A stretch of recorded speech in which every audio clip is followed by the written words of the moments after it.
Like, if a man wants to remain exclusive to one woman, why wouldn't he cut off all other women, real or virtual? Correct. That's probably the most accurate thing he said so far. What would you do if you wanted to optimize for provision? That's easy. You would ensure the man has just enough rest for his body and mind to recuperate for tomorrow's labor. That's a load of horse shit. Plenty of men have other hobbies and things that they go out and do. Hearing a man say that when a lot of women go to a job, deal with the kids, cook the dinner, and have 30 minutes to themselves at night to do what they want to do? Beyond the perfect we discover through our flaws, we complete each other. Better than perfect we stay. Through every fault we find our way. All right, welcome back to the Better Than Perfect podcast, where every week we share with you how two imperfect people helping each other grow equals one better than perfect relationship. That's right. So, yeah, I can move my leg. Yeah. I can. More than he probably should be moving it. I'm definitely ahead of the curve. Came in this morning without his brace on. I'm like, what are you doing?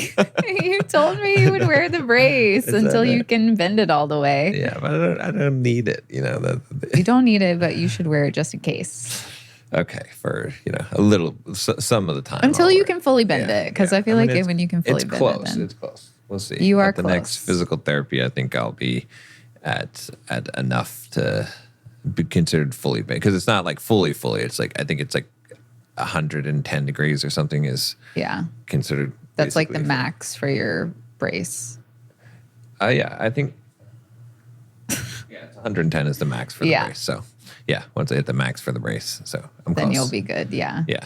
Because you got to stretch it out. You don't want to, God forbid, something happen, like I said, and then, it's still tight. But I am way ahead of the curve because according to the physical therapist, I'm at week 6 after the surgery. Mm-hmm. Just yesterday was week 6. And according to the physical therapist, they normally unlock the brace at week 10.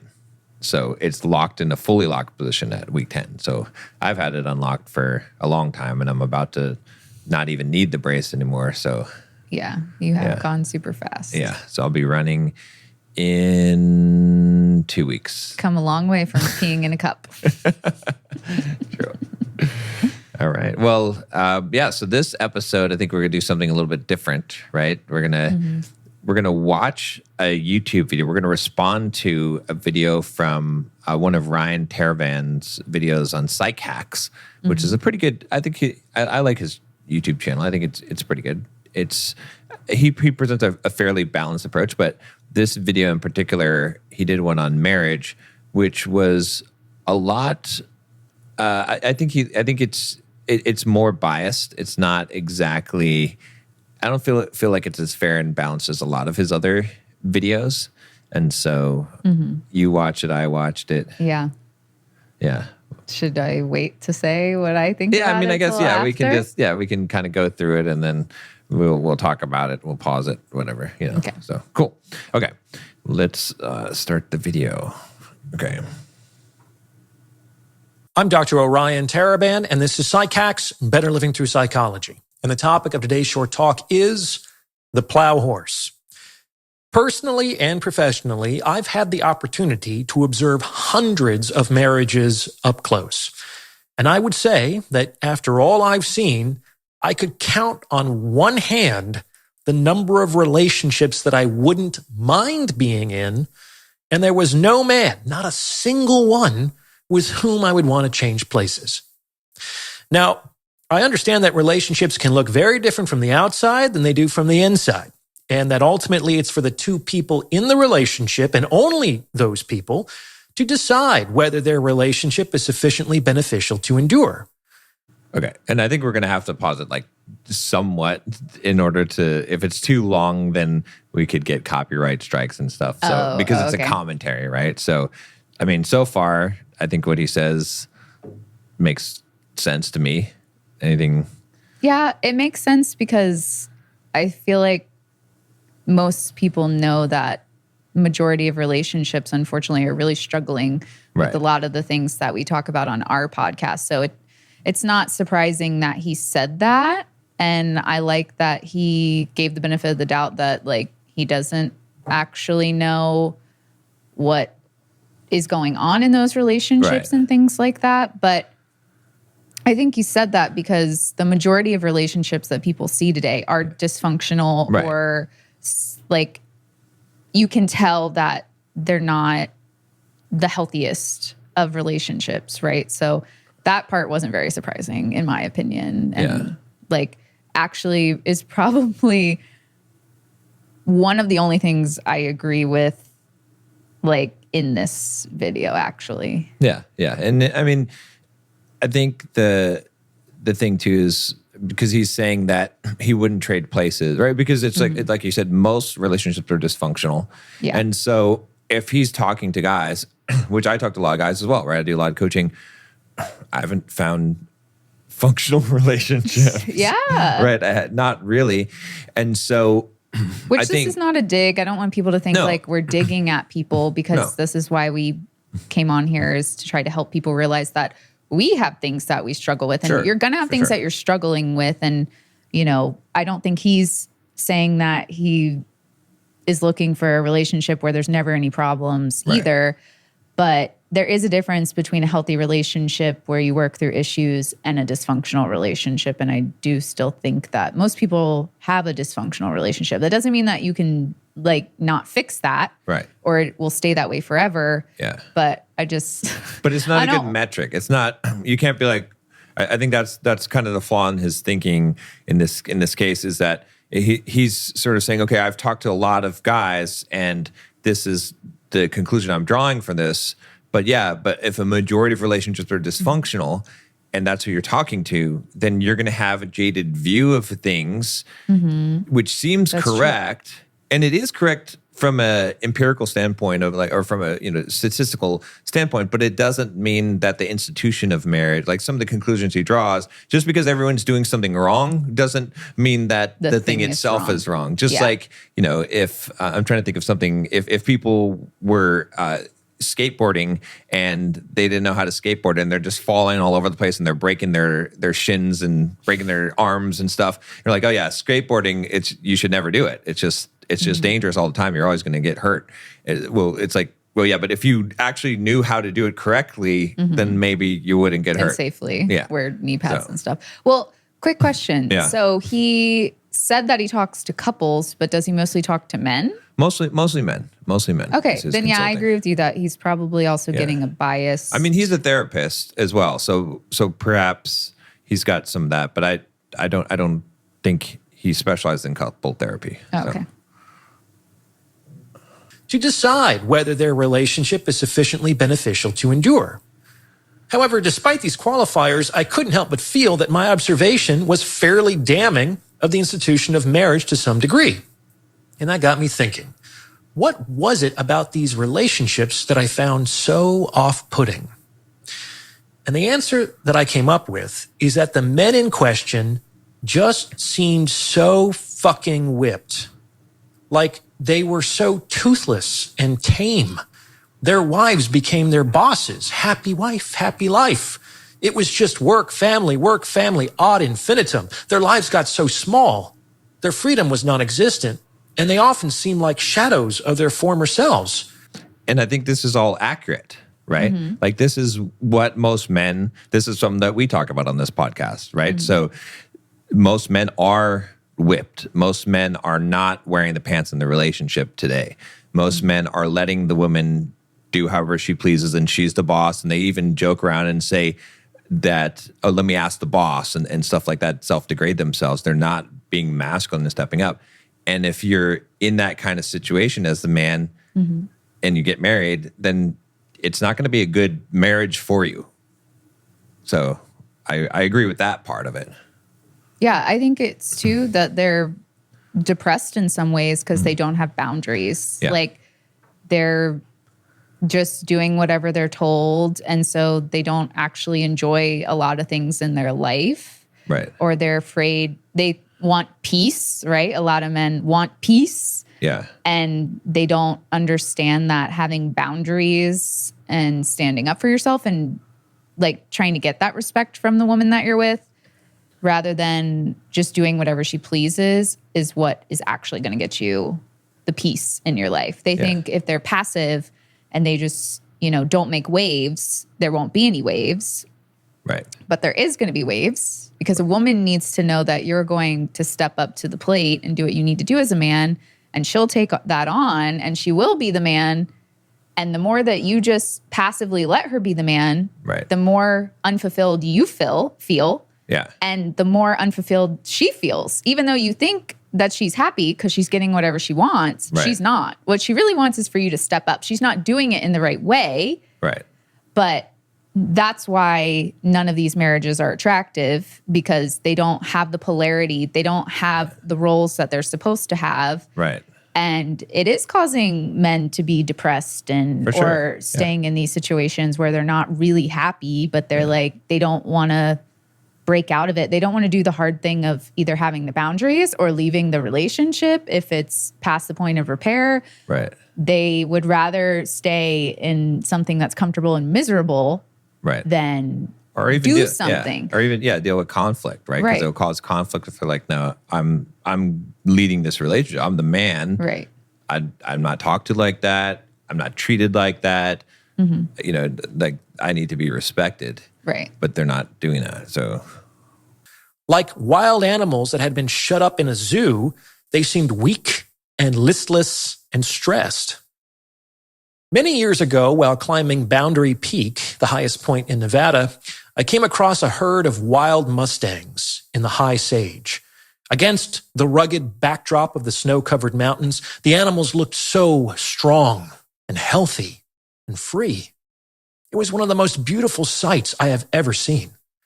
I could not imagine any one of those horses preferring the bit and the bridle to a life on the open range. And yet, in the world today, so many horses are yoked and harnessed. They are hitched to plows and made to carry the burdens of others. They are equipped with blinders so that they only see the task before them. They are gelded, castrated, to make them more tractable. And they are whipped when their drivers are displeased with their efforts. The life. And I think this is a false analogy here, because the analogy is correct in the sense that if you're talking about these whipped men who aren't very masculine, who are allowing their wives to rule over them and to be the boss of the house, then the analogy fits. Mm-hmm. But there's a missing piece here, which is that, yes, you can have the wild horses, right? The wild stallions out there roaming, and you can say, oh yeah, I can't imagine them trading that life for being bit and bridle, right? To be workhorses. Mm-hmm. And that's probably true. But what about the situation where I think this analogy falls apart, which is that it's kind of saying that a man is either free or his wife rules over him and he works for her and he has to like do everything that she said, right? That's, but the third possibility is that the man is not free in the sense that he was as a wild stallion and can do whatever he wants, but he has a mission and purpose in life, and he's leading. He's got a pack of stallions. Maybe that's the analogy, right? And there's a woman stallion, a female stallion that's following this wild stallion and going on the journey with him. He's not going on the journey by himself, right? Anymore, but he's got other people he's taking care of, but he's still leading the way in taking care of those people. So I think that's where he's created kind of this false dichotomy because what he's saying sounds convincing until you realize it's not just one or the other. It's not just you're either totally free or you're totally a slave. There's also the possibility of being a leader and self-restricting some of your freedoms in order to lead for a higher purpose, something that you believe in, to take care of other people. Yeah. The way that I interpreted what he just said is kind of like I talked to you about when you sent me this and we kind of talked about it a little bit, is that it's just a super negative viewpoint because you could take even what he just said and view it instead as you were once a free wild stallion. Now you're pulling this carriage. That carriage is your family. That carriage is the woman that you care about, and you're leading the way, and you're taking them to the place that your family needs to go. Right. And you're doing the hard stuff in order to make their lives better because you're the man and you're proud of that. Exactly. Not that you're the slave, that you're just the horse that nobody cares about. No, you're the one leading the carriage to whatever destination you're going to. Exactly. And yeah, you have the blinders on because you have the discipline to get there and do whatever it takes. But you put those blinders on yourself. There. Yeah. That's the difference.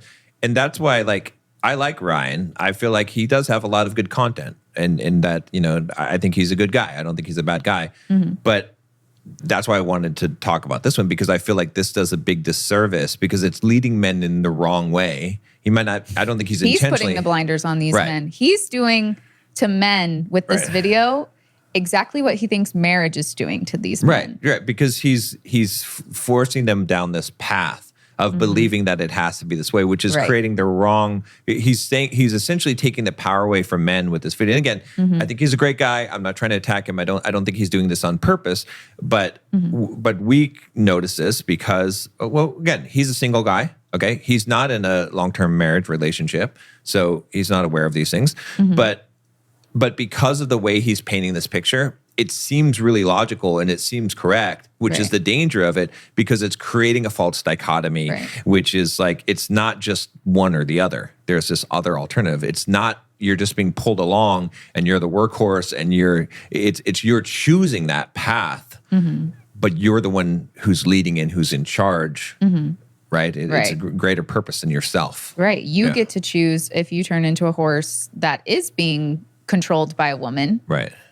Or you're the horse that is leading the way for your family. Like, it's just, I've seen some of his stuff and I don't think it's bad. I think he, you know, is obviously very intelligent.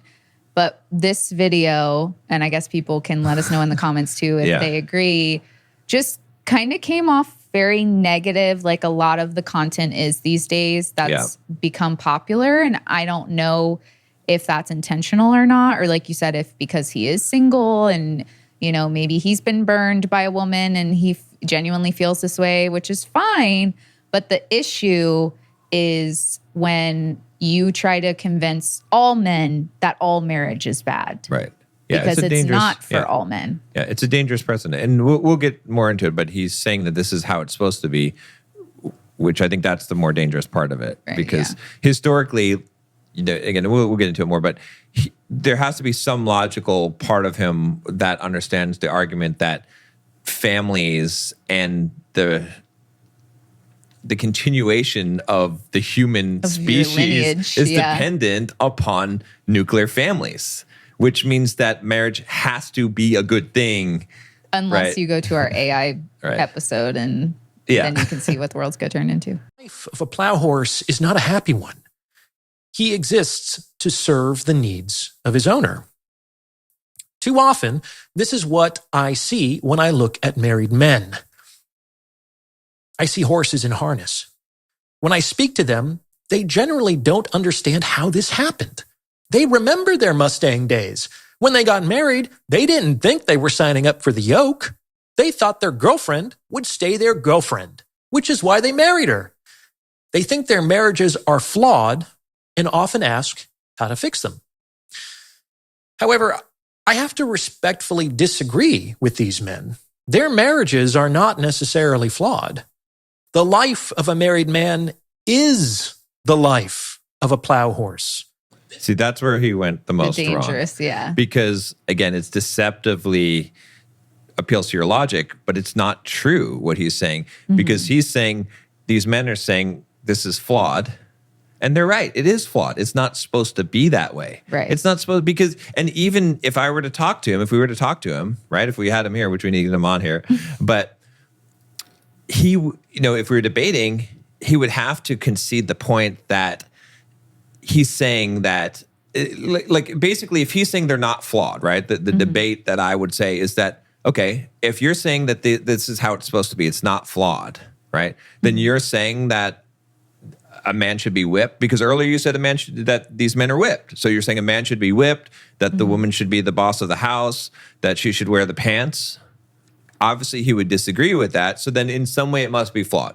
I right? think he's saying it's normal because, like we said in the beginning of this episode, it's the majority.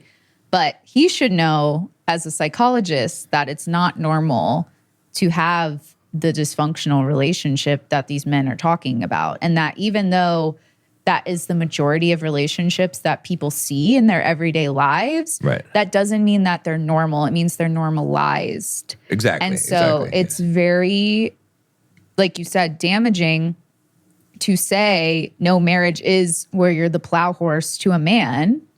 And especially men today that don't have pride in being a man. Right. They don't, want to lead and provide, even a lot of them. And so it's just it's very much further perpetuating men's helplessness. Right. Which men like already feel that way. So it's just, I mean, when you first sent me this, one of the first comments that popped up was like, I'm done, I'm never getting married. Yeah. Like, is that genuinely what you want for men that are watching this? Right. Or to figure out a way to figure this out. Right. In a way that you can propagate the human species Yeah. and have the nuclear families that not just propagate the human species, not just about reproduction, but also create value systems and cohesion in society. Yeah. So it's and get equivalent. the respect that you want. Yeah. So it's equivalent of if a woman said, I don't need a man, men are bad. And then someone was saying, well, yeah, so here's the thing.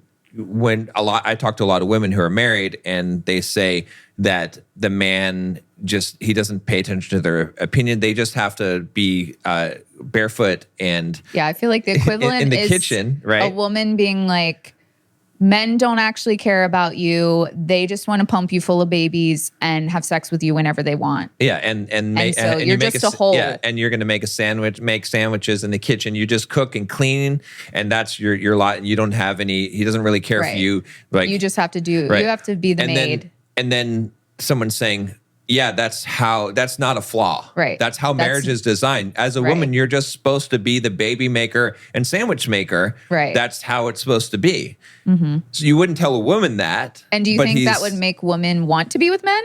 Right. No. But he's doing the opposite. You see what I'm saying? He's on doing the man side. version I don't think he's I don't think he's aware that he's doing that, but that is what it is. It's the equivalent of what we just said. No, it definitely isn't. Yeah. When I watched it, I thought the exact same. I thought that anybody could make a video as a psychologist being like, as a woman, you're just only good for babies and, like you said, making a sandwich. Yeah, it's a very victim mindset mentality, which is very surprising to hear from him because most of his stuff are about self-empowerment and not the victim mindset. Right. Whereas this, it's a veiled victim mindset mentality, because when you flip it, and that's the thing is, like, you can always test the logic on these type of things by flipping it to the other side and saying, if this was talking about a woman and the gripes that women have about marriage and saying that's just how it's designed to be, there's no flaw in this, there's nothing you need to fix, it wouldn't work.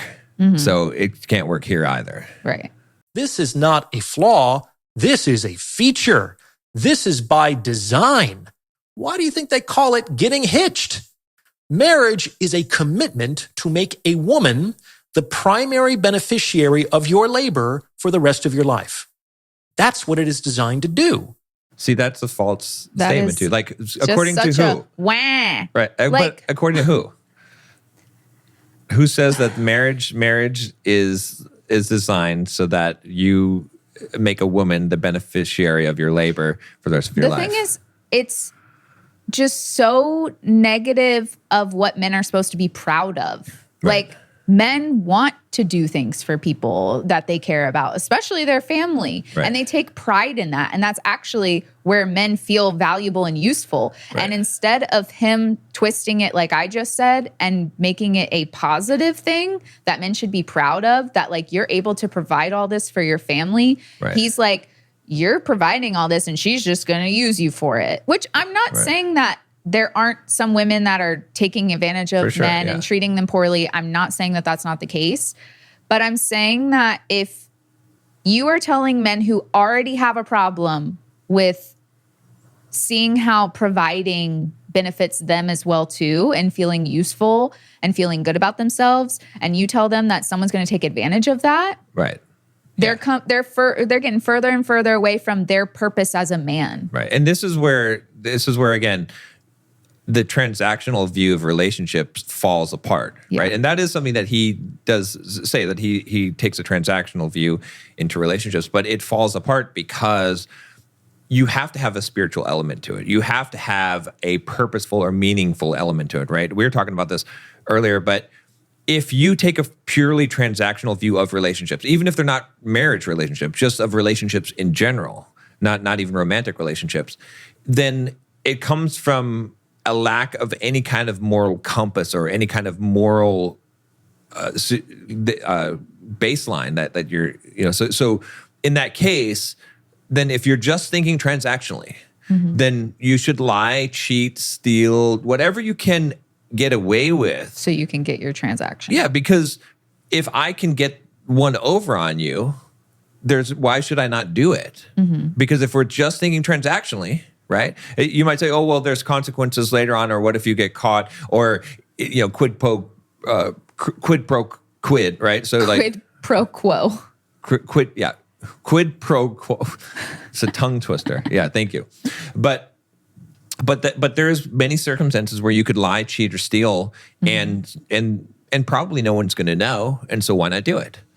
So if you have that type of mindset, then you can treat everything transactional, but that's why I'm saying you can't have that, and most people don't have that kind of mindset. So then you have to say, well, is there some kind of moralistic standpoint that I'm basing my actions on? Or is there some kind of meaning I've created out of life or purpose that I have? And so that's where the pride comes in of being a man, of saying, yeah, I'm not just looking at it as here's what I do for her and then here's what she does for me. I'm looking at as like, this is like, I enjoy being of usefulness, of being of service, being a servant leader, and taking care of the people that are important to me. And there's not a transactional value to those things. Right. It's not like I can measure it and I can put it in my bank account, right? But it is still valuable, right? Everything, just because something can't be measured doesn't mean it doesn't have value. And that's the problem with this transactional type of thinking, because logically it makes sense. Logically, it's very appealing, Right. because it seems fair. Exactly. But there's something missing there, which and again, like we're alluding to, men are most happy when they're of use. Like the problem that we have in society today, the big crisis of masculinity, is that men feel useless. When women say, I don't need a man, it's like, where's the purpose? There's no enemy to fight. We're not in tribal times where we have to hunt and kill. So men have lost their purpose and they don't feel useful. Right. But men still deeply in them have this wanting to be useful. That is the primary drive of men. That's why there's skyscrapers and buildings and all those things, is because men are trying to create things to be useful. Men want to be superheroes, right? Yeah. Does the superhero, when they save somebody, go, okay, so what are you going to do for me now? That's a great point. So Right. The issue too with this, like you said, with the transactional, is men have already become transactional. Right. That's what do you bring to the table? And men don't see that what women bring to the table is not the same as what men bring to the table. And when you treat relationships like he's treating it, and like you were talking about very transactionally, strictly, you will never be happy, because a woman is not going to be able to provide you the masculine things that you're asking for because that's what you want. Right. And even if she does, she's not providing you a majority of the feminine things that you actually want. Right. Because if you wanted masculine stuff, you could just go be with a man. But if you want a woman and you're viewing it through this transactional lens, she's never going to give you what you actually want, because you're confusing her by asking her, what masculine things does she bring to your life? Because Right. that's what you value in your life, and that's what you're measuring yourself with. And so you're measuring her with that because you don't know about femininity. You don't know what that really means. you don't know how to procure that from a woman because you're not actually in your masculine by asking, what do you give me? Right. Because you said, the divine masculine doesn't say, well, what are you going to give me? Exactly. Because it's the wrong question. It's the wrong way of thinking. Mm-hmm. And I mean, and we talked about this before, but I think it's worth comparing this again to if you treated your relationship with your children as transactional. As a man, as a woman, it doesn't matter. You take pride, like the joy that you get out of raising your child is not what they do for you in return. I mean, but some parents act like that too, though, unfortunately. Yeah. But the gratitude, sure, maybe that. But in reality, what makes you feel the most fulfilled as a parent is that you have done service, that you have helped your child. Right. Not that you help them and then they paid you back. See you in the nursing home and take care of you when you're older. Yeah, that's a perk, but that's not. Some people have kids just to have someone to take care of them when they get older, and that's transactional. But you know what I mean? I'm talking about the fulfillment that comes from being a parent, comes from the fact that you're right. you raised this, you took care of this people person. Can still view even children as transactional. For sure, they can. And it's not the way to do it. I'm not saying to do that. I'm just saying though that is an example of it even happening with children. But you're right. Like the pride that you take in being a parent is helping your child become their own person and like hopefully not struggle like you did in your life and, learn lessons so they don't have to experience it, but also supporting them if they do, like it's not the transactional things like you said. It's never what they're going to get, what you're going to get back from it. Right. It's what you put into it. And that's the thing and that's even just the secret to happiness in life, because a lot of people are trying to find happiness they're trying to make money so they can get something, or they're trying to get good looking so they can get the girl, or whatever it is, or get the sex or whatever it is. And then they get that and they still don't feel fulfilled. Because it's not the thing that you get, it's what you give. It's what you put into life. It's the hard work that you do that gives you the pride of feeling of a sense of accomplishment or doing something or helping someone out. That's what truly makes you happy in life. Right. And so when you're chasing what you're going to get, you're never going to be happy. It's what you give that makes you happy. Right. Just like they say, it's better to give than to receive. It's true. That's the key principle. Giving is also a gift. Yeah. And when this occurs, it is working properly. Let's examine this more closely. Consider the traditional duties of the husband: to protect, to provide, and to forswear all others. That's an ideal husband, right? Now, imagine we not only prioritized these duties, we optimized them. That, the optimization of the traditional duties of the husband, is the life of a plow horse. For instance, if we were to optimize for sexual exclusivity, like if we were to make it impossible for the man to have any other women in his life, what would you do? Well, you would definitely take up all of his free time. You would insist that he not follow other women on social media. You would prevent him from seeing his unmarried friends and strictly forbid time alone with other women. And while you might not literally... Again, there's so much of it sounds correct when he's saying it, but it's not correct because he's only presenting one option. Right. But he's making it sound like the only option. Right. And also, he said that these are the traditional duties of a man: to protect, to provide, and to not hang out with other women. Right. Yeah, to be sexually exclusive, right? So he lists these traditional duties of a man. But did he list the traditional duties of a woman? No. So he's saying in this bargain of marriage, the one that he's disagreeing with, which I also disagree with, that the way that he's presenting marriage, you should never ever get married. It's a very bad deal. If you as a man are going to be a traditional man and you're not going to require the woman to be a traditional woman, if she's going to be a woman who doesn't have any of her, she's the boss. She gets to do all of these things, and you're bound by this code of honor. No, of course, if you're living in that way, which again, he's talking about these men that are whipped, then of course marriage is a horrible institution for a man that is trying to live these values, but then is being but I don't even doesn't think have a woman that's these men are living those values. No, I don't think so at all. I don't think so. So he's also painting a picture that these men aren't even living by and then trying to compare it to women going wild and doing whatever they want, which I'm not saying that those dynamics don't exist. They do. We watch Secret Life of Mormon Wives. They do exist. So I'm not saying that. But at the same time, again, I just hear so much helplessness in everything that he's saying, because men also have a choice to walk away from these women. Right. And he doesn't mention that at one point. Instead, he's saying don't ever get married, not don't ever, like, you should walk away from a woman if you're dating a woman who's acting this way and you're doing these things, which again, these men aren't even doing these things. Right. And so he's painting a picture that doesn't really exist. Right.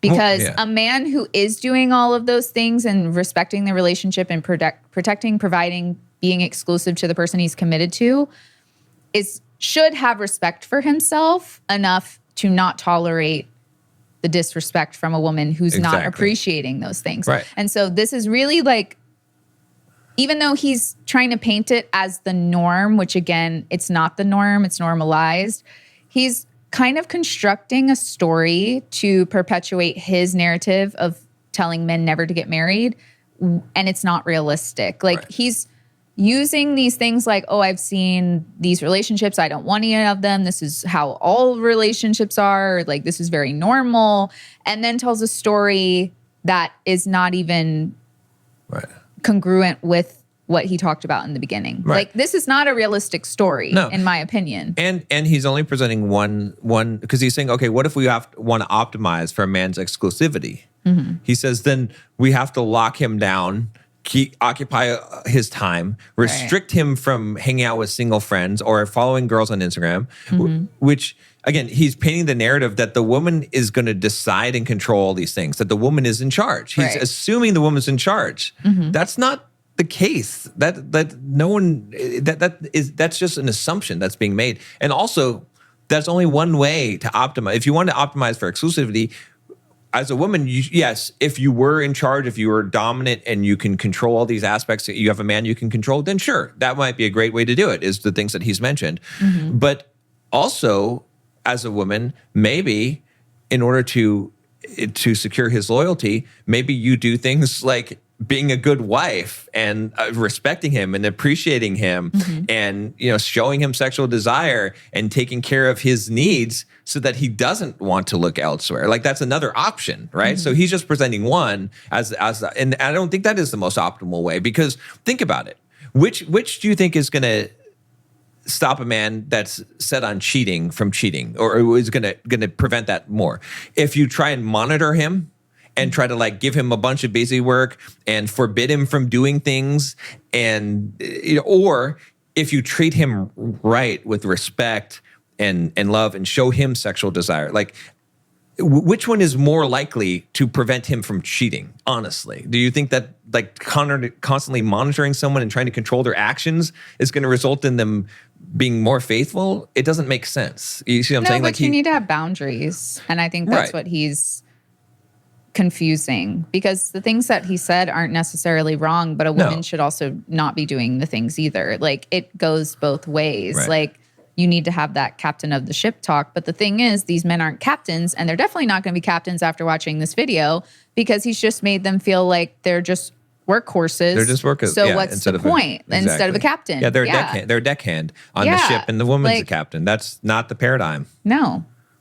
And while you might not literally castrate him, you would symbolically do so by monopolizing his sexuality and then withholding it, which is what transforms sex from an act of intimacy and pleasure and connection into a carrot on a stick to keep the man working.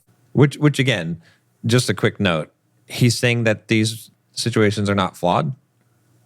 Like, this is if a woman's normal, monopolizing a man's sex and then withholding it, obviously that's not in that situation, things are going to be messed up. I want to know who these women are in this story, because they must be like freaking.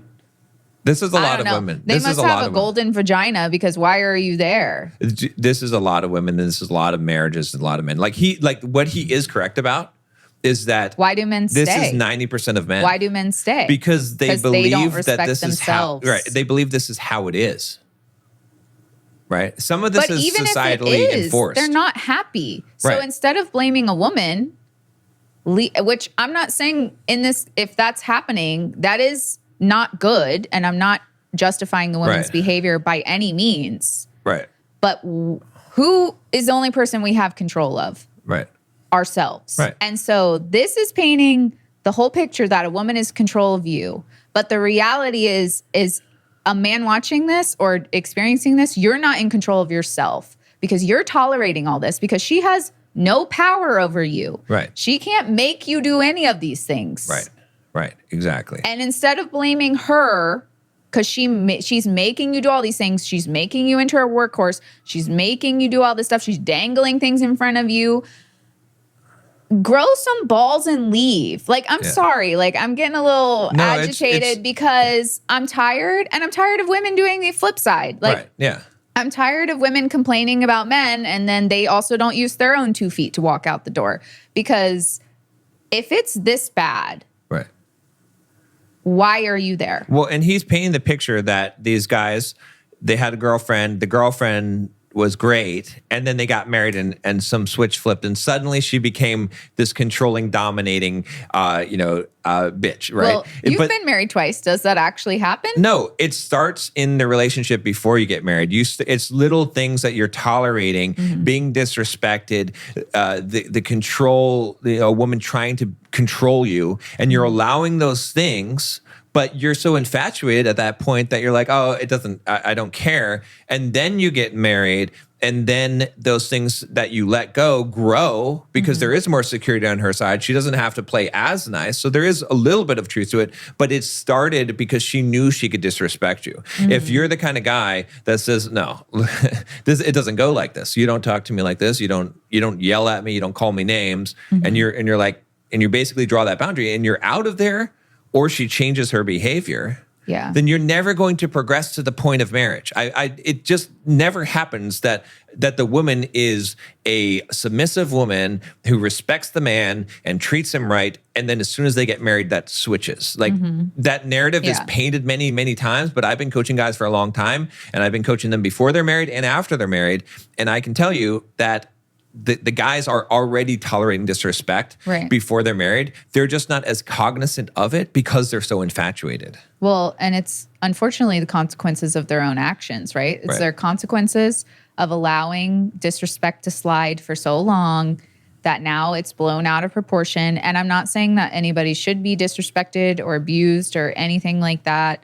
I'm not saying that. Right. But I'm saying that this video just bothered me because it's continuously like making men sound helpless and not helping to empower men to be men and to stand up for themselves and do it in the right way and have a healthy relationship. Because even though the majority of relationships are in some degree what he's talking about, I don't think there's a lot in these examples that he's talking about, but I think there are a lot of dysfunctional relationships where men don't feel respected and women are running the show. I think there is a lot of those. There is, yeah. But that is a consequence of men allowing themselves to be disrespected, and at any point they can choose to not allow that anymore. And I'm not saying that that is going to 100% fix their relationship, but it's the only way it potentially can. But it might fix their future relationships. Right. It's like, well, it'll at least get you out of that situation if that's what it comes down to. And then now you have learned that you're not going to tolerate that anymore. Right. And you have a lot more confidence in yourself and confidence in yourself as a man because you've stood up for yourself. Yeah, and it doesn't even mean getting a divorce or leaving the relationship, because some people are going to say, well, you've been married. Like you guys always say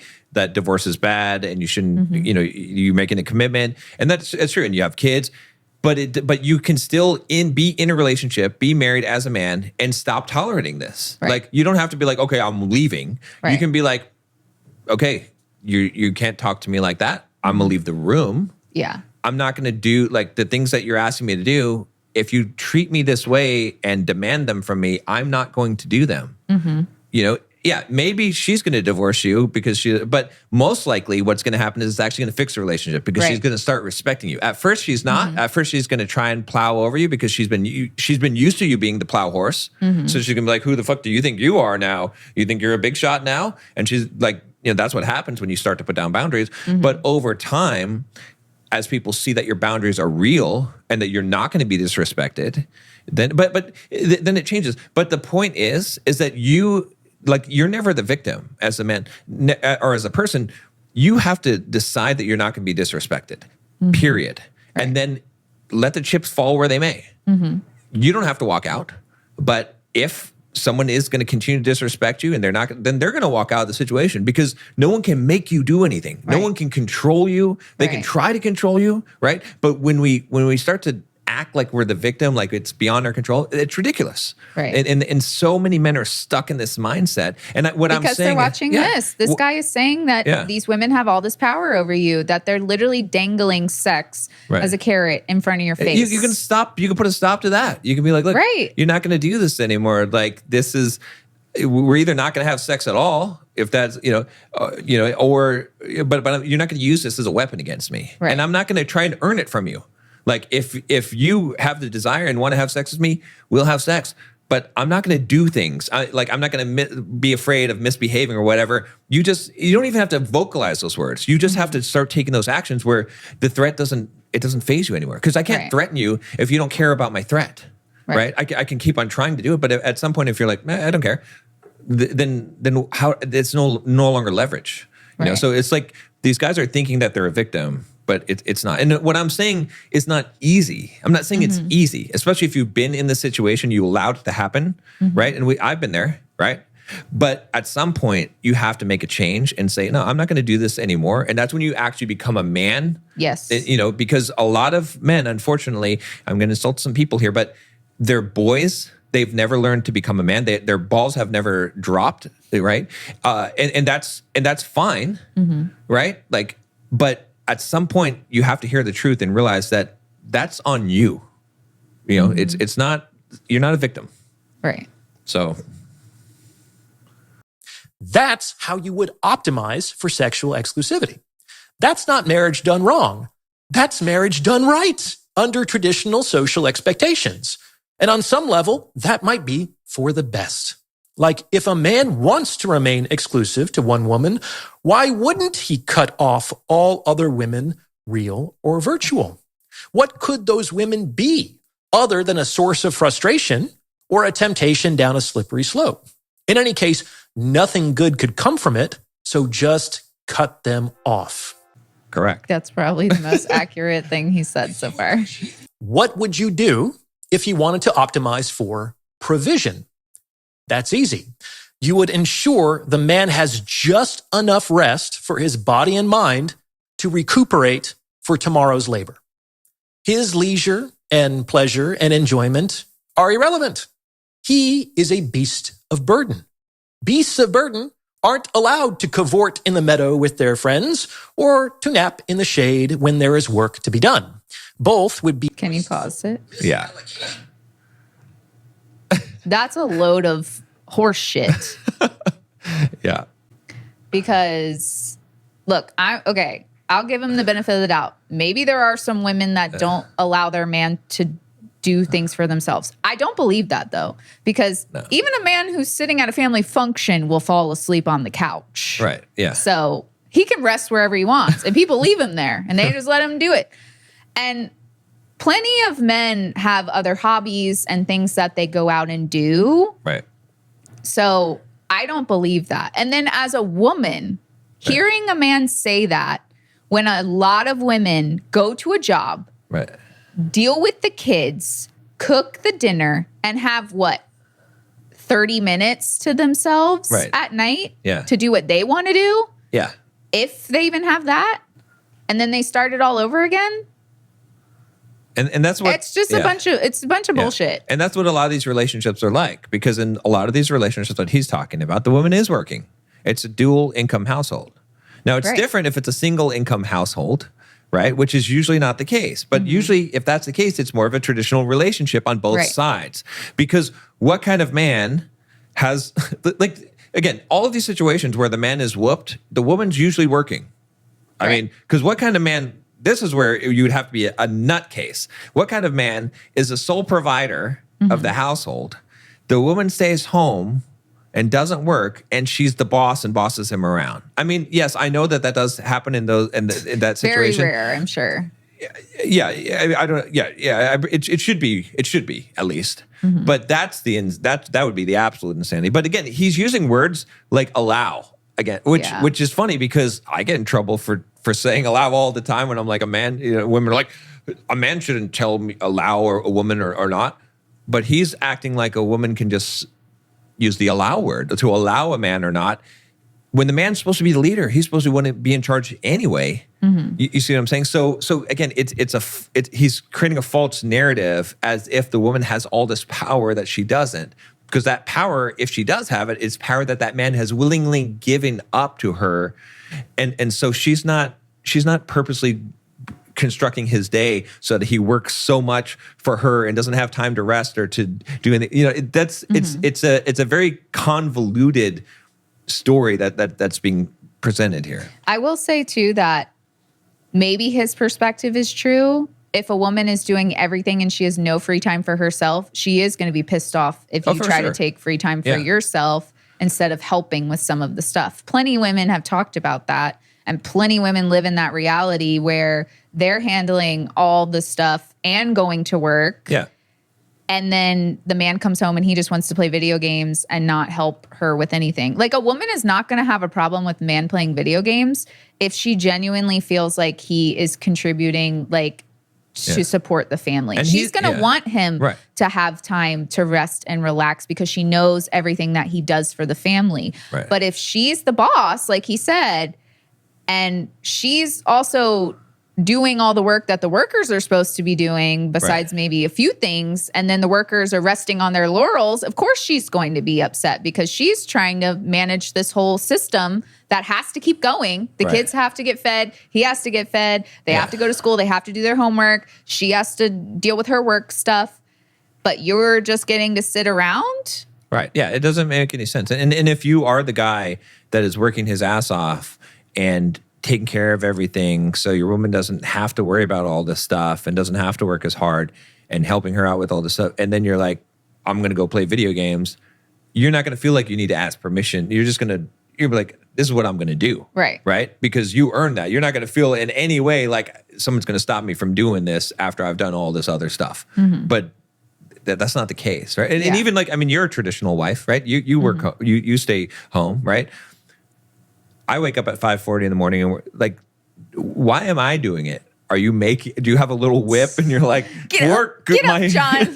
It's 5 o'clock. Like, you can't stop me from doing, like, you're like, oh, you don't need to, right? And I'm like, no. Because I'm driven, because it's my vision for our family and our house, not because I have to do it. I want to do it. Yeah, there's a part of me that's responsible for you and for our daughter, and I have those responsibilities that encourages me to do it. But it's also because I take pride in doing that. It's not like you've got a whip and it's ridiculous to think that. And I'm not saying that. I mean, some cases, maybe that is the case in a marriage, but it shouldn't be that way. That's not he's trying to paint these. And the reason why I'm taking offense to this is because he's saying this is how it's supposed to be. Right. Or like, this is how marriage is constructed, which is not true. Right. And who did it? Who was the person who architected this?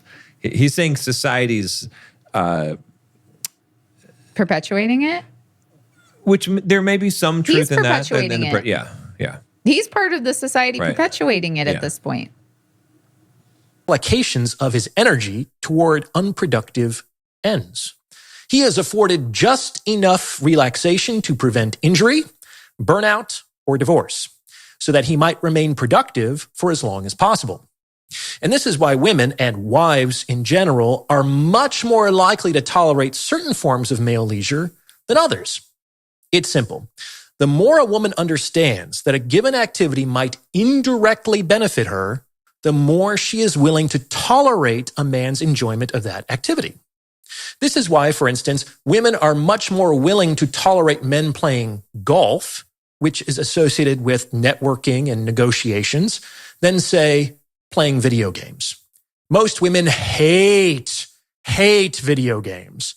They reserve their most shaming, denunciatory language for men who play them. And they hate them because there is nothing in video games, directly or indirectly, from which women might benefit. So it is a selfish, But what's the real I reason don't why think women hate video games? Because your husband will sit and play them for 6 hours and not do anything else. Right. But if he's doing everything else and he wants to sit and play a video game, does a woman have a problem with that? No, but the reality is these people, like if a woman has an issue with her man playing video games, like you said, he's not doing what he's supposed to be doing and instead playing video games. Right. Or he is taking so much time that now he's neglecting other things. Yeah. They don't, like you used to play a video game all by yourself. Like we play video games. Yeah, I don't we have play a problem video with games video together. games, Yeah. but you used to play video games. Yeah. Like, or a video game that you got that you wanted to play. Yeah. And it's like, And you would encourage me to play. right. Well, and it's, Right. and so I don't think it's fair to be like women hate video games. You have to know why they do. And he's saying it's because it doesn't benefit the women. But like also if you're in a marriage, like you took the ultimate commitment. Right. I'm sorry, but you do have to alter things that you used to do. So Right. if you used to stay up till midnight playing video games and then you go to work and then if you eat, ketchup for dinner, like that's fine when you're single. Yeah. But like when you're in a committed relationship and especially if you have kids and like a family like that, now you have other people to consider. Right. That doesn't mean you can't do what you want to do, but you might have to do it differently. Yeah. Or you might have to get other things done before you do it so Right. that your responsibilities to what you need to do are done. And I feel like that is where women have a problem with video games is if other things are being neglected, including them.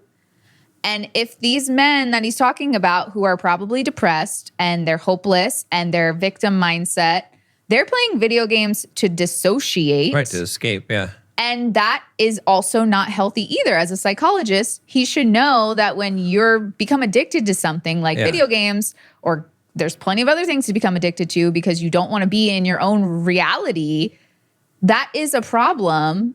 And acting like it's not a problem because women just hate it and like because it's something that you want to do for fun, that's not the actual picture. Right. Like And- I feel like it's just a lot of the examples.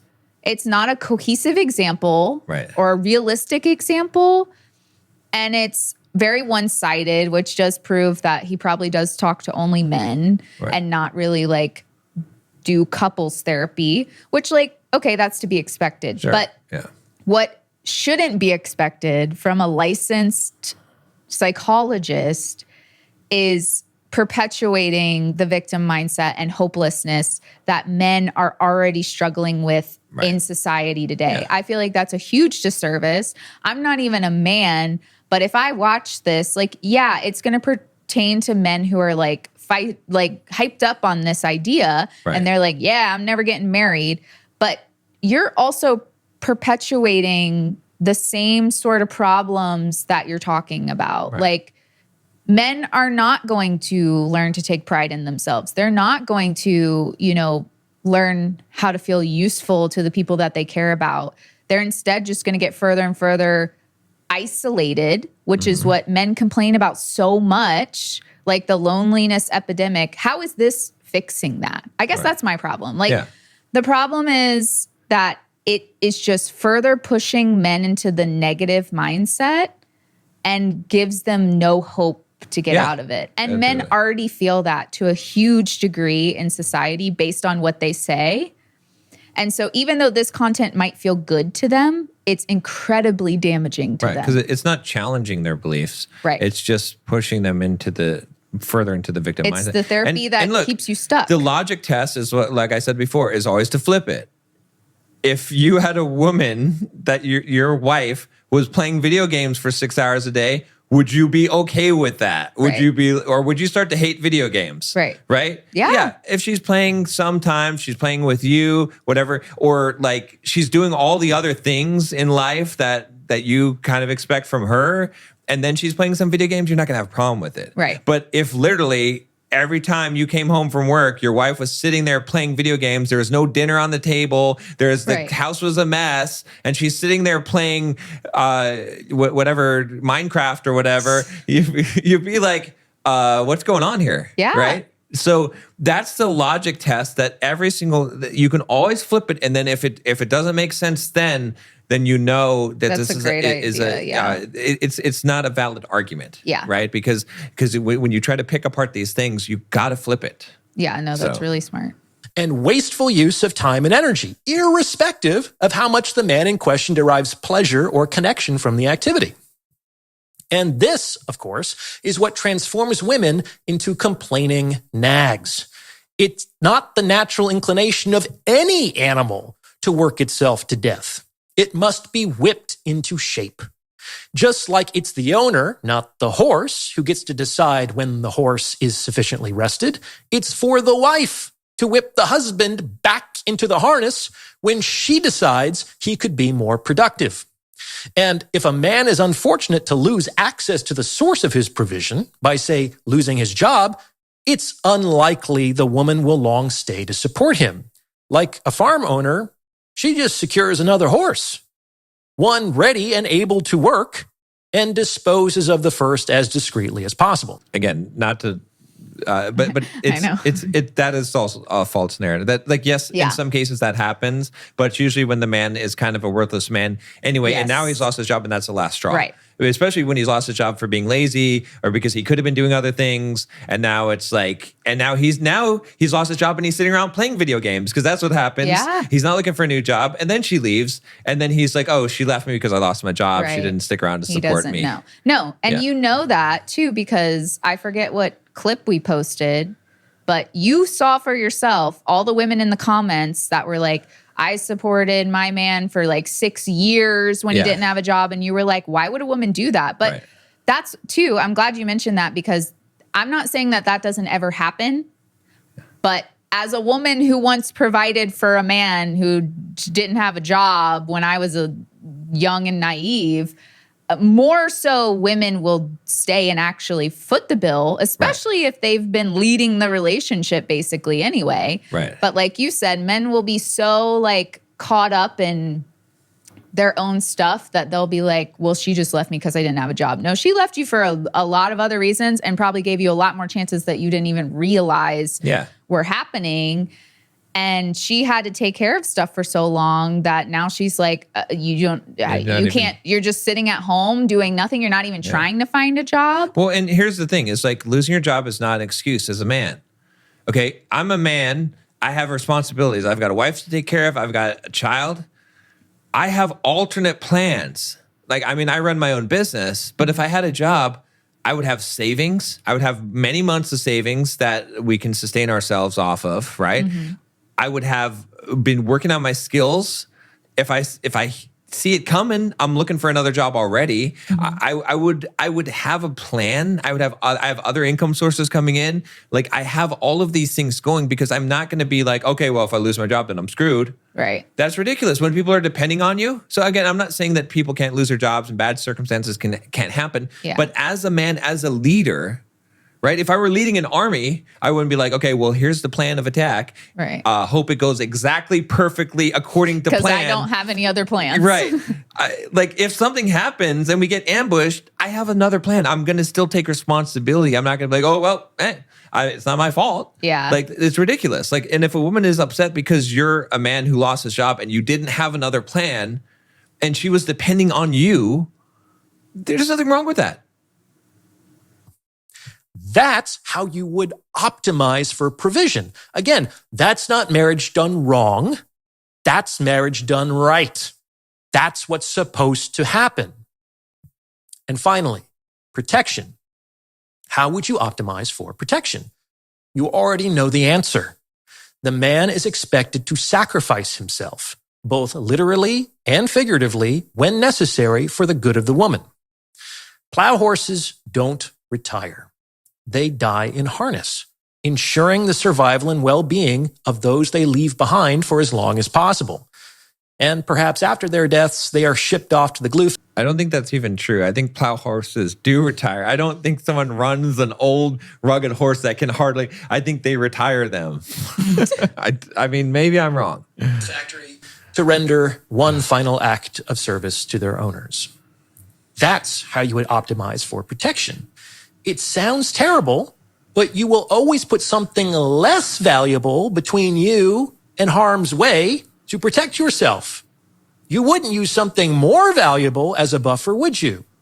Like, no one is going to take a bullet for a horse, is she? Can you pause it? Yeah. Okay. So, like, for as long as human history, there's been the, like, women and children thing, right? Right. Yeah, exactly. Like, I don't like that he's, like, something more valuable and less valuable. Like, again, that's perpetuating men hating women and women hating men. Like, again, it's very negative. It's unnecessary to the conversation. And again, like, I don't think he's even necessarily right, because I think that some women would sacrifice themselves for the man that they're with. But one thing that he maybe does have right is that if a woman is doing all these things and running all these things, why is she going to sacrifice herself for a man who is doing nothing really for their family unit and for her? Right. Then she is more valuable to the... But it's like, it shouldn't be who's more valuable and who's not. Yeah. Like, I don't like that language at again, all. It's transactional. Honestly. Yeah, it's transactional, and it's just like, it's going to get people like, I'm more valuable than you. But it's just like, men used to care about women and children first because, God forbid something happened to them, they can continue on and she can raise the child and get them out into the world so that they can live their own life. Not that men can't do those things, but she could reproduce more children. A man can't physically have children. So in order for the human race to continue, women and children are brought to safety before a man, because that is what is necessary for us to continue as the human race. And so it's like, I just don't like, and I mean, I'm curious what you think about him saying all this, because I feel like it goes against everything. Like I just said, that like men have known and done since the beginning of time, except now. It's pride. Again, what I say is the biggest thing that men lack today, and the reason why we're in such a masculinity crisis is because men lack pride. They don't understand that it's hard good. Like you're more is expected of you. Good. Like this is what pride comes from. Pride comes from knowing that you are working harder. Pride comes from knowing that your life is harder. Pride comes from knowing that no one can understand your struggles, and it doesn't matter because you sit there and serve anyway, and you're bigger than that. That's how you can have pride in yourself as a man. I can't walk out the door and have pride in myself if I feel like it's on equal footing. I take pride in myself because I know I do the stuff that other people won't do. I know that I work harder, that my life is harder, but it's the consolation for that extra effort is that you can have something that you can never buy, that no one can ever give you, which is pride, which is invaluable. And I don't mean pride in the bad way of pride, but in the good way of pride, of having that self-esteem, of having that sense of accomplishment, of having that sense of value of yourself, because you know who you are and you know what you do and you know you don't expect anything in return for the service that you provide. That's pride. It's hard to explain. It's hard to just to tell someone why that's important, because it's a feeling that you have that's irreplaceable. I can't give you a transactional reason, right? Because people will say, well, pride seems pretty stupid. What does it benefit you? You actually die and you actually cause you harm because it's a feeling that you have, that you know, that is immeasurable. And that's what men are lacking. And they don't even know what pride feels like because they've never felt it in their life. And so it's hard to explain it to you. But when you feel it, when you understand it, then you'll get the whole picture. They probably felt it at some point, but they don't know to apply it to their whole life, right? Like in school, maybe they did something that they were really proud of that they did.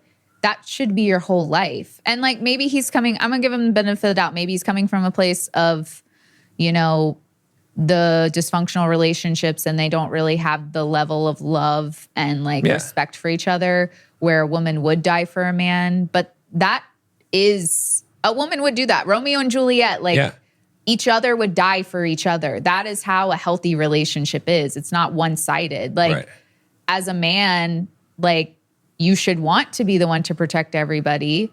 But as a woman in a relationship with a masculine man, you also want to protect him in a different way. Like, and even if it was like violence, I think a woman would still do that for the man that she loves and respects and looks up to. So it's like, in the dysfunctional sense, maybe he's right, but I really still don't even think that he's correct in this. And it's just very frustrating.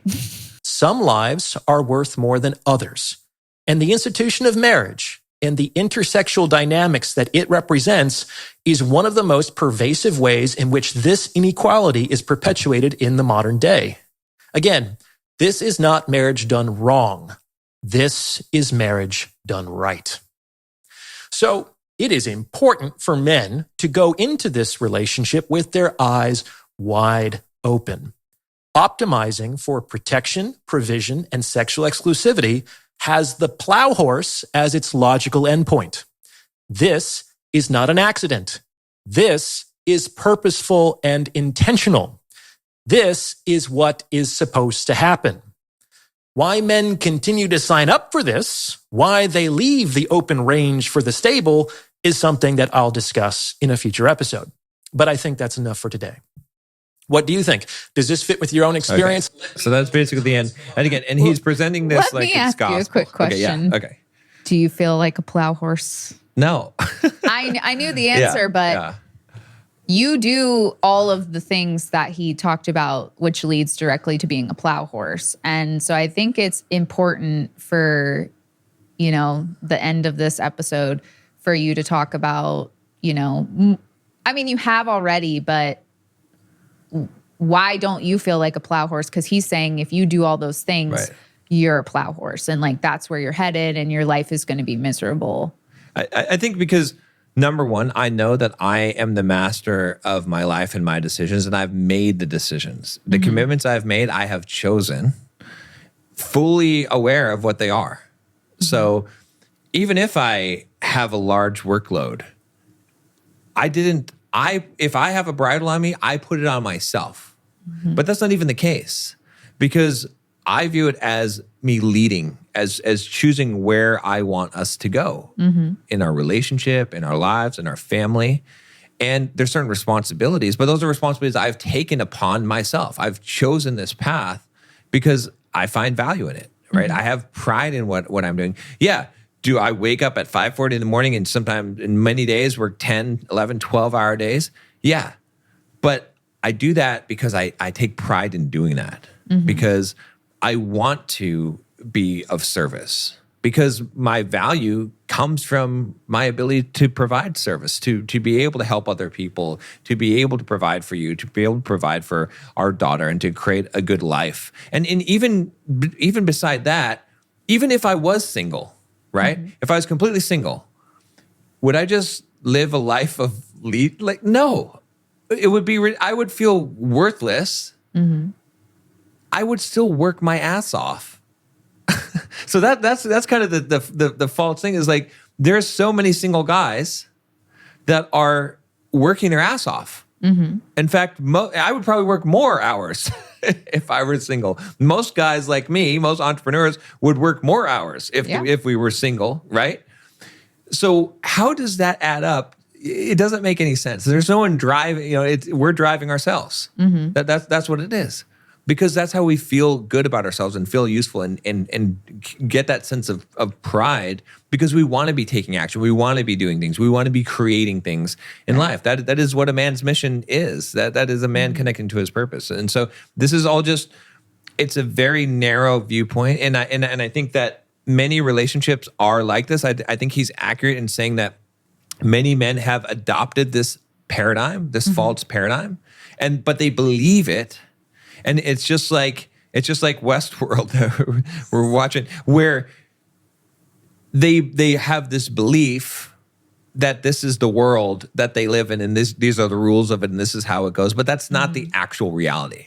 Just because you believe something to be true does not mean that this is how it actually is. And so he's helping men to stay in their lanes, in these lanes, which is not the, there's more paths. There's more options than just this. And that's the problem with it. Even though I like this guy, I think he's a good guy, but I think he's very, very misguided on this. He completely missed the boat on this one. It makes me a little nervous that he's one of the psychologists that people talk about that kind of keeps you hanging around, like keeps you in what you're struggling with rather than helps you work through it and helps shift your mindset. Because, I mean, after the conversation that you and I had this past week about some parenting stuff, and you were like, you just got to reframe the stuff. That is so powerful. And even if you hear it and you're like, yeah, that sounds good. If you actually do it in even one aspect, it really does work. Oh, yeah. And it really does put you in a better place. And I think people are so used to consuming negative content or content that they don't even realize is negative, like this. They think they're listening to somebody respectable, which I'm not saying he's not respectable, but I'm saying he has a title. And so they're like, what he's saying must be true because he's a professional. Well, and also he presents well, and he's persuasive, and he's logical. He's not like these red pill guys that are screaming and yelling and saying all kinds of crazy stuff. And that's the danger of what he's saying. Right. But it does keep you stuck in that. Right. And that's really what, as a society, is causing so much harm to all of us, is the constant negative from both sides. Women being negative, men being negative, collectively we're negative, politically we're negative. Like, we genuinely and desperately need to flip a lot of the things that we're putting out there in the world to a positive light, and things that we can do rather than the helplessness, the victim mindset that is being perpetuated now. And so, you know, I think that people need to realize that the negative content and the content, angry content that you're consuming has a lot more effect on you and your mindset than you think it does. And even if you're not listening to content, if you're talking to yourself negatively constantly, and you're calling yourself a victim and you're thinking about how hopeless life is and pointless and what's the point, you'll get more of that. But if you find even some few positive things and focus on those things, you will feel differently, and you will want to continue to do that in all aspects of your life. Because even these men, if they could look at the positive things that their wife is doing, wow, she's handling everything right now, when I've kind of, no offense, been not stepping up and doing what I need to do as a man. I really appreciate her for doing that. I'm going to, take over those things that I should have been doing to begin with. Right. Or, she's nagging me. Well, like, she, it's not probably the best way, but she is trying to remind me of these things that I should just be doing anyway. Like, I should have the discipline to remember to do these things, and I'm kind of dropping the ball. Like, I'm not saying tolerate disrespect or abuse, but it's like, you can reframe anything in your life and try to make it better. And I'm not saying that your relationship will get better 100%. No, but your perspective can be changed. It's like weird, because I was telling you about this last week, is we all have stories we tell ourselves. We believe those stories. We see that as reality. Reality are facts, things that happened. Right. Like, we're sitting at the table right now. Everything else is a story we've told ourselves about, an interpretation of those facts. Yes. And that's the problem, is this is a story. He's telling a story that a lot of people have told themselves, a lot of men have told themselves, but it is a story. It's not the facts. Yeah. And so the beautiful thing about this is that you can tell any story you want. So why tell a negative one? Just like I was telling you about when I messed up my leg. I won't go into it because we're way over time, but when that happened, after I had been working really hard and did 75 hard, and I was on day 63, I could have told myself this story that, oh, this ruins everything. This always happens to me. Now I'm not even going to be able to run anymore. I'm going to lose all my progress. I'm going to be miserable now. Like, I'm ruined for life now. My YouTube channel is going to tank. Like, everything is ruined. That could have been my story. And I would be in a misery. I wouldn't be here recording this podcast if I made that story for myself. But instead I made a different story with the same facts, the same events happened. And my story was, this is awesome. I needed this. I had I was trying to actually work on ego detachment from my identity. And this is giving me what I actually wanted. This is a chance for me to to actually take rest and to learn how to rest because I can't do anything. This is a chance for me to start doing programming again and to like focus on that thing and to feel okay with doing it because it's out of my control. This is a chance for me to like go through rehab and like it'll be a new challenge for me. Like these are the stories I told myself. Right. And I'm in one of the best places I've ever been in my life. This thing that someone would say is maybe one of the worst things that happened to me ended up putting me in the best place because of the story I told myself. And that's the key. Delulu is the Solulu. Yeah, if you're believing that all of this stuff, Right. this story, it's a destructive story that will destroy you. The facts might remain the same. Your wife might be yelling at you. She might be trying to boss you around. All of these things might be true. You might be working really, really hard. But if you're telling the story that it's because you're a plow horse Right. and you have no control over this, and you're going to go to the glue factory when you die to be of more service, that's a horrible story. Instead, tell a different story. Tell a story of a hero who's coming of age, who's going to have his balls drop down for the first. But tell a story of how that these are challenges in your life that are forged. That this woman in this situation was created for you specifically as a forge to make you into iron. To make you a stronger and better man, to make you see these things so that you can improve and you could grow and you could learn to not tolerate disrespect and you could learn to stand up for yourself and be the man that you were meant to be. That's a better story. Same facts, but better story, better outcome, right? It's all about our interpretations. It's all about the stories we tell ourselves. And that's why this is dangerous. Yeah, I agree. So there you go. Mic drop. All right, we're way over. I don't think we have anything for this week either. Don't. So yeah, so good. All right. Keep it that way. That's it. Check us out. Better Than Perfect betterthanperfectpod.com. We have the website up. If you go to betterthanperfectpod.com, you can subscribe. And when a new episode comes out, boom, you'll get an email. You get the summary, show notes, all that cool stuff. All the good stuff. Yeah, so jump on over there if you haven't already. Better Than Perfect Pod, subscribe and leave us a review. Yeah. Share videos with your friends, family. you can even leave comments on the episodes there too, on the post. So hey, there you go. yeah, you can interact with us. All right, we'll see you next time.